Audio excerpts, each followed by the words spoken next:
Okay, we are doing Learning Target 6.4. I can define and explain the concept of specific heat. So let's first start with the definition for specific heat, which says specific heat is the heat required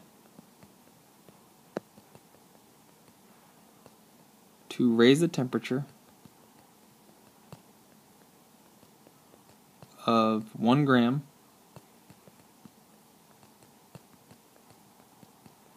of a substance by 1 degree Celsius.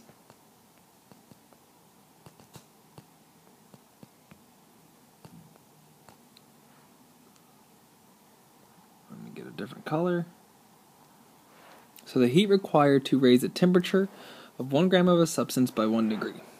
So an example that I like to use is cooking. So let's say you're cooking some noodles in a pot.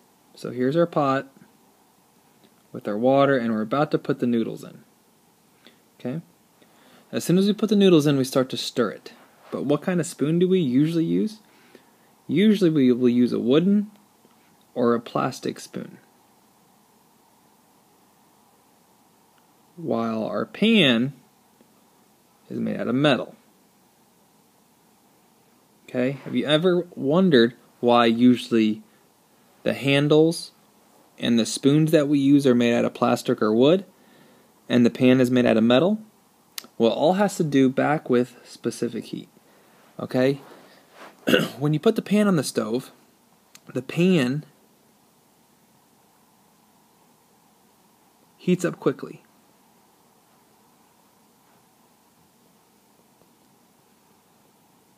Why does it heat up quickly? Because it has a low specific heat. And the unit, or the symbol that we use for specific heat is C. It has a low C. That means it does not take much heat to increase the temperature of that pan. Okay? The wood, on the other hand, has a high specific heat, meaning it takes a lot of heat to increase the temperature of the wood. Eventually the wood will get just as hot as the pan.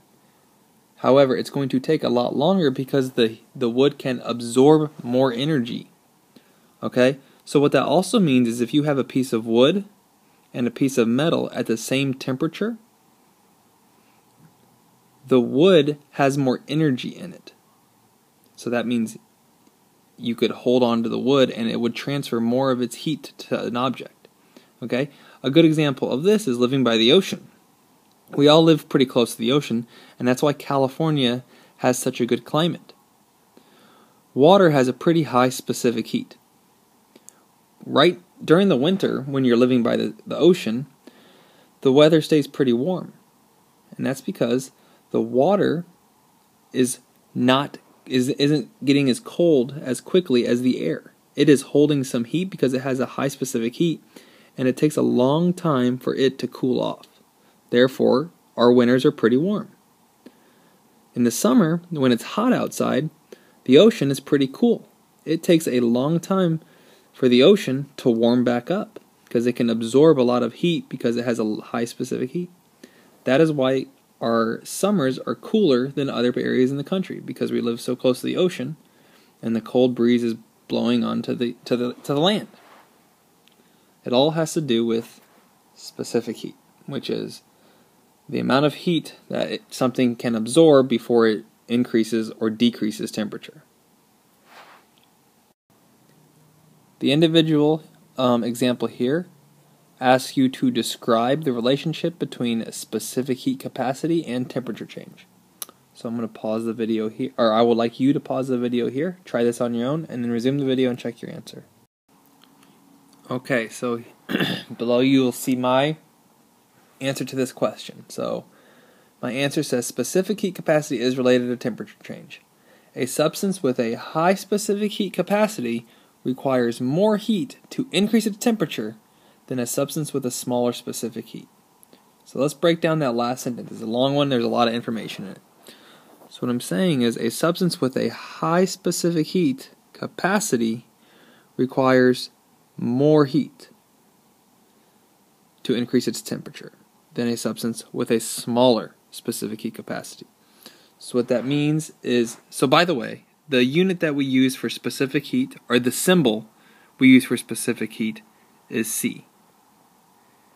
So C stands for specific heat.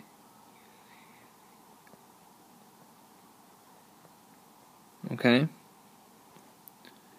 And if we remember, Q stands for regular heat. Okay, so if we have a high specific heat,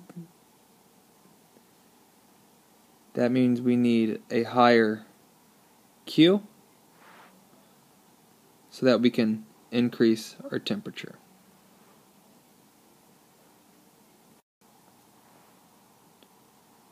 So now the individual example asks you to describe the relationship between specific heat capacity and temperature change. So pause the video here, try this, and then unpause the video to check your answer. So a correct answer to this question would be specific heat and temperature are related. An object with a higher specific heat takes more heat to change temperature. An example of this is the ocean in the summertime staying cool because of the high specific heat of water. So again, let's remember. Here's the land. Here's the ocean. The ocean has a high specific heat. Okay, so where the air is hot, it's hot here, it's hot here. We know that some of the heat is transferring into the ocean. However, the ocean can take a lot of heat before its temperature starts to change. So the ocean stays cool enough so that when the wind blows over here, it's actually blowing cooler air because the ocean stays cool.